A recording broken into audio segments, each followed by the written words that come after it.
tí Ọlọ́run tí àdánwò bá dé má pe pàdé rẹ lọ́lẹ̀ kò sẹ́ni tí ò lè rí àdánwò àdọ́tọ́ ni ká máa rí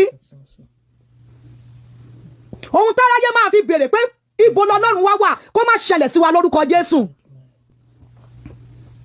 ohun táyé máa fi ìpè wa ṣe yẹ̀yẹ́ kó má ṣẹlẹ̀ sí wa tẹ́ bá ti rí ènìyàn kan ṣoṣo kan tó kàn ní àdánwò especially tó bá jẹ́ pastor ò lẹ́jẹ̀ lọ́rùn ni ẹlòmíà wá sórí DM á ṣépè fún ẹ wọ́n wá ní kí n wẹ̀ ẹ́ níran ṣé mi ò lẹ́jẹ̀ lọ́rùn ni ẹni ẹ tó bá gbẹ́ létí ọ̀tún kó sì sí tí ẹ̀yin ò kí ń fẹ́ ẹ̀yin ti rò pé pásítọ̀ ò lè là nǹkan kọjá èèyàn bí ara rẹ ni àdánwò tí ẹ dé nìyẹn we need to put her in prayers not some people coming out àwọn wòlíì kan jáde ọkùnrin ni o ẹ̀yin blogger tẹ́ ẹ bá ń ṣépè ẹ máa là á kò sí obìnrin mi ò tí rí wòlíì obìnrin o bí a ti bá rí fídíò ẹ̀ lẹ́ni àwọn wòlíì kan àwọn tí ò sípè lórí wọn sórí náà jí kú ní àlefa àwọn ọmọ bàṣùṣù ẹ̀yin tẹ́ pé kí n fojú kan ológo obìnrin àwọn kan wà wọ́n ní ìlara ẹlòmíì gan ò fẹ́ kí ìyàwó ẹ̀ ṣoríire tẹ́lòmíì bá rí wòlíì ní tó jẹ́ obìnrin inú á sì máa rún wípé Ọlọ́run gbọ́ tirẹ̀ ẹ lọ wo orú ìgbésí ayé wọn ó bọ́ síta ó fà àwọn ọmọ yẹn ṣẹ́ṣọ́ ni that is defamation of character were you there ó mọ̀ bí Ọlọ́run gan lọ fi pamọ́ ni ó mọ̀ bí Ọlọ́run lọ fi ìránṣẹ́ yẹn pamọ́ ni àwọn ogun kan máa ń jẹ lòmíì tẹ́ jẹ́ pé ogun yẹn ó máa ti wọnú ògo ni kò sẹ́ni tínú ẹ̀ dùn pé àwọn ọmọ kú o kò yí sí mo ti sọ síwájú mo léèyàn kan wà níbẹ̀ mo ní odidi ọmọ méjì ló ní àwọn ọmọ méjèèjì sì kú ọkọ ẹgbẹ́ kan nú àwọn òkú ọmọ sọ́wọ́ lórúkọ Jésù àníríkú ọmọ ó ń sọ fún ìránṣẹ́ yẹn pé o ò gbọ́dọ̀ wá ilé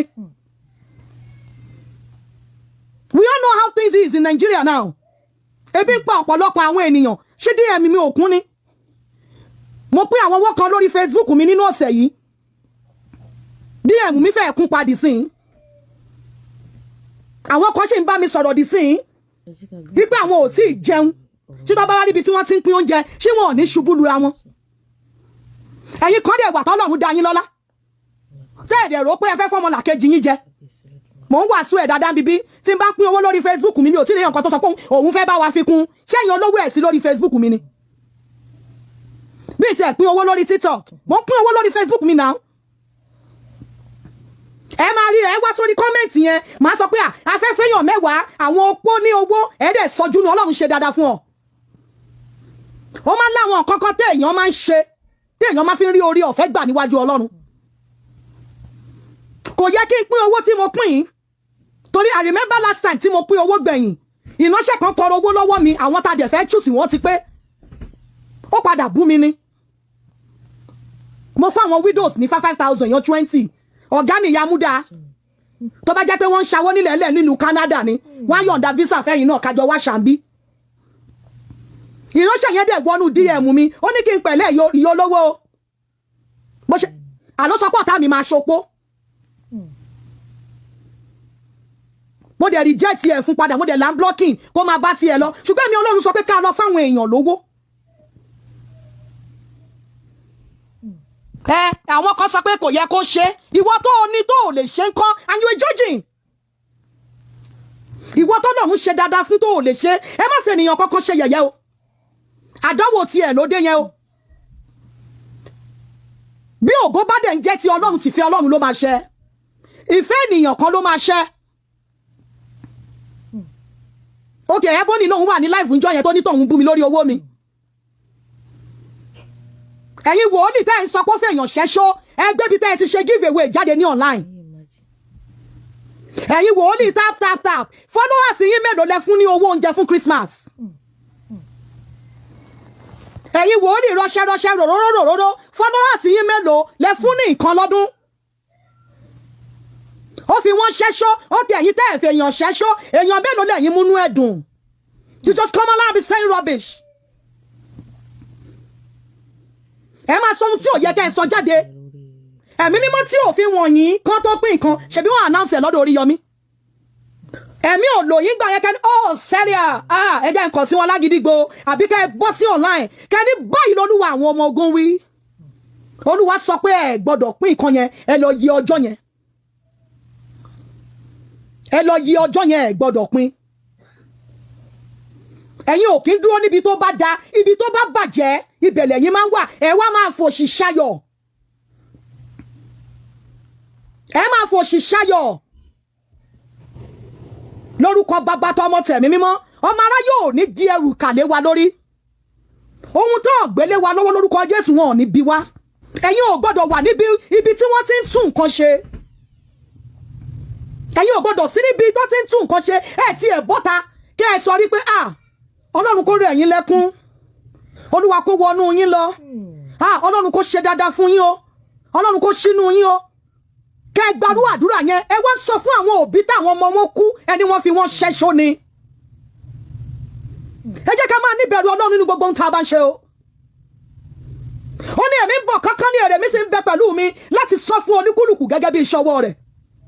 Ìwọ tó bọ́ síta tó ń sọ̀sọ́kúsọ, ó mọ̀ bóyá o máa rí ọdún tuntun.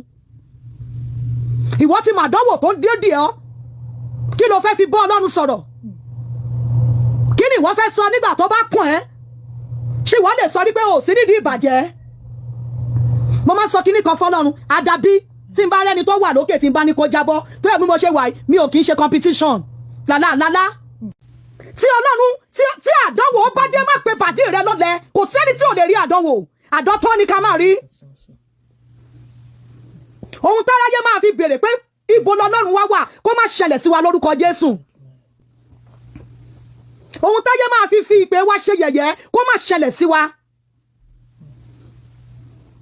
Tẹ́ bá ti rí ènìyàn kan ṣoṣo kan tó kàn ní àdánwò, especially tó bá jẹ́ pastor ò lẹ́jẹ̀ lọ́rùn ni. Ẹlòmíà wá sórí DM á ṣépè fún ẹ, wọ́n wá ní kí n wẹ̀ ẹ́ níran, ṣé mi ò lẹ́jẹ̀ lọ́rùn ni. Ẹni ẹ tó bá gbẹ́ létí ọ̀tún kó sì sí. Tí ẹ̀yin ò kí ń fẹ́, ẹ̀yin ti rò pé pásítọ̀ ò lè là nǹkan kọjá, èèyàn bí ara rẹ ni.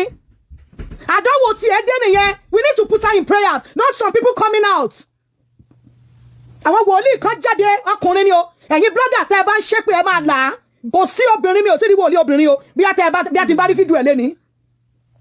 Àwọn wòlíì kan, àwọn tí ò sípè lórí wọn, sórí náà jí kú ní àlefa. Àwọn ọmọ bàṣùṣù. Ẹ̀yin tẹ́ pé kí n fojú kan ológo obìnrin. Àwọn kan wà, wọ́n ní ìlara. Ẹlòmíì gan ò fẹ́ kí ìyàwó ẹ̀ ṣoríire. Tẹ́lòmíì bá rí wòlíì ní tó jẹ́ obìnrin, inú á sì máa rún wípé Ọlọ́run gbọ́ tirẹ̀. Ẹ lọ wo orú ìgbésí ayé wọn. Ó bọ́ síta, ó fà àwọn ọmọ yẹn ṣẹ́ṣó ni. That is defamation of character. Were you there? Were you there? Ó mọ̀ bí Ọlọ́run gan lọ fi pamọ́ ni. Ó mọ̀ bí Ọlọ́run lọ fi ìránṣẹ́ yẹn pamọ́ ni. Àwọn ogun kan máa ń jẹ lòmíì tẹ́ jẹ́ pé ogun yẹn ó máa ti wọnú ògo ni. Kò sẹ́ni tínú ẹ̀ dùn pé àwọn ọmọ kú o. Kò yí sí. Mo ti sọ síwájú, mo léèyàn kan wà níbẹ̀, mo ní odidi ọmọ méjì ló ní, àwọn ọmọ méjèèjì sì kú. Ọkọ ẹgbẹ́ kan ní àwọn òkú ọmọ sọ́wọ́ lórúkọ Jésù àníríkú ọmọ. Ó ń sọ fún ìránṣẹ́ yẹn pé o ò gbọ́dọ̀ wá ilé. We all know how things is in Nigeria now. Ebi ń pa ọ̀pọ̀lọpọ̀ àwọn ènìyàn. Ṣé DM mi ò kún ni? Mo pín àwọn owó kan lórí Facebook mi nínú ọ̀sẹ̀ yìí. DM mi fẹ́ kún padì sí i. Àwọn kan ṣì ń bá mi sọ̀rọ̀ dì sí i. Wípé àwọn ò tí ì jẹun.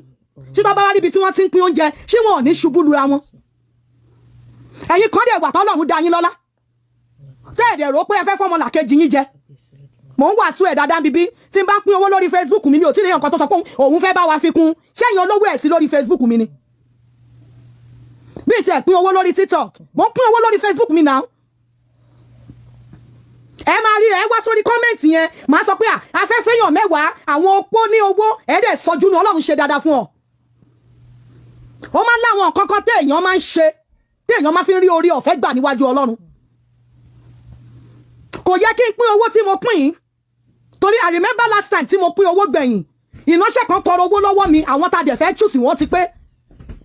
Ó padà bú mi ni. Mo fáwọn widows ní 5,000 yan 20. Ọ̀gá ni Yamuda. Tó bá jẹ́ pé wọ́n ń ṣawó nílẹ̀ ńlẹ̀ nílùú Canada ni, wọ́n á yọ̀ǹda visa fẹ́yìn náà kájọ wá ṣàǹbí. Ìránṣẹ́ yẹn dẹ̀ wọnú DM mi, ó ní kí n pẹ̀lẹ́ ìyá olówó. àló sọ pé ọ̀tá mi máa ṣopó mo dẹ̀ reject ẹ̀ fún padà mo dẹ̀ land blocking kó máa bá tiẹ̀ lọ ṣùgbọ́n èmi Ọlọ́run sọ pé ká lọ fáwọn èèyàn lówó àwọn kan sọ pé kò yẹ kó ṣe ìwọ tó o ní tó o lè ṣe ńkọ́ and you are judging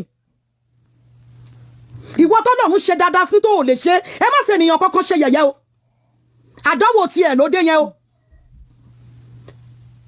bí ògo bá dẹ̀ ń jẹ́ ti Ọlọ́run ti fẹ́ Ọlọ́run ló máa ṣẹ ìfẹ́ ènìyàn kan ló máa ṣẹ òkè Ebony lòun wà ní live ńjọ́ yẹn tó ní tóun bú mi lórí owó mi ẹ̀yin wòlíì tẹ́ ń sọ pé ó fẹ́ èèyàn ṣẹ́ṣó ẹgbẹ́ bí tẹ́ ẹ ti ṣe give away jáde ní online ẹ̀yin wòlíì tap followers yín mélòó lẹ fún ní owó oúnjẹ fún Christmas ẹ̀yin wòlíì rọṣẹ́ ròróró followers yín mélòó lẹ fún ní nǹkan lọ́dún ó fi wọ́n ṣẹ́ṣó ó tẹ ẹ̀yin tẹ́ ẹ̀ fẹ́ èèyàn ṣẹ́ṣó èèyàn mélòó lẹ́yìn múnú ẹ̀dùn you just come along and be saying rubbish ẹ máa sọ ohun tí ò yẹ kẹ́ ẹ sọ jáde ẹ̀mí mímọ́ tí òfin wọ̀nyí kan tó pín nǹkan ṣebí wọ́n announce ẹ̀ lọ́dọ̀ Oriyomi ẹ̀mí ò lò yín gbà yẹ kẹ́ni sẹ́ríà ẹ jẹ́ nǹkan sí wọn lágídígbò àbí kẹ́ ẹ bọ́ sí online kẹ́ni báyìí lọ́lúwa àwọn ọmọ ogun wí Olúwa sọ pé ẹ gbọ́dọ̀ pín nǹkan yẹn ẹ lọ yí ọjọ́ yẹn ẹ lọ yí ọjọ́ yẹn ẹ gbọ́dọ̀ pín ẹ̀yin ò kí ń dúró níbi tó bá da ibi tó bá bàjẹ́ ibẹ̀ lẹ́yìn máa ń wà ẹ wá máa fòṣì ṣayọ̀ ẹ máa fòṣì ṣayọ̀ lórúkọ bàbá tọmọ tẹ̀mí mímọ́ ọmọ ará yóò ní di ẹrù kàlẹ́ wa lórí ohun tó gbélé wa lọ́wọ́ lórúkọ Jésù wọn ò ní bí wá ẹ̀yin ò gbọ́dọ̀ wà níbi ibi tí wọ́n ti ń tún nǹkan ṣe ẹ̀yin ò gbọ́dọ̀ sí níbi tó ti ń tún nǹkan ṣe ẹ̀ tí ẹ̀ bọ́ta kẹ́ ẹ sọ rí pé Ọlọ́run kó rẹ̀ yín lẹ́kún Olúwa kó wọnú yín lọ Ọlọ́run kó ṣe dáadáa fún yín o Ọlọ́run kó ṣínú yín o kẹ́ ẹ gbarú àdúrà yẹn ẹ wá sọ fún àwọn òbí táwọn ọmọ wọn kú ẹni wọ́n fi wọ́n ṣẹ́ṣó ni ẹ jẹ́ ká máa níbẹ̀rù Ọlọ́run nínú gbogbo ohun tá a bá ń ṣe o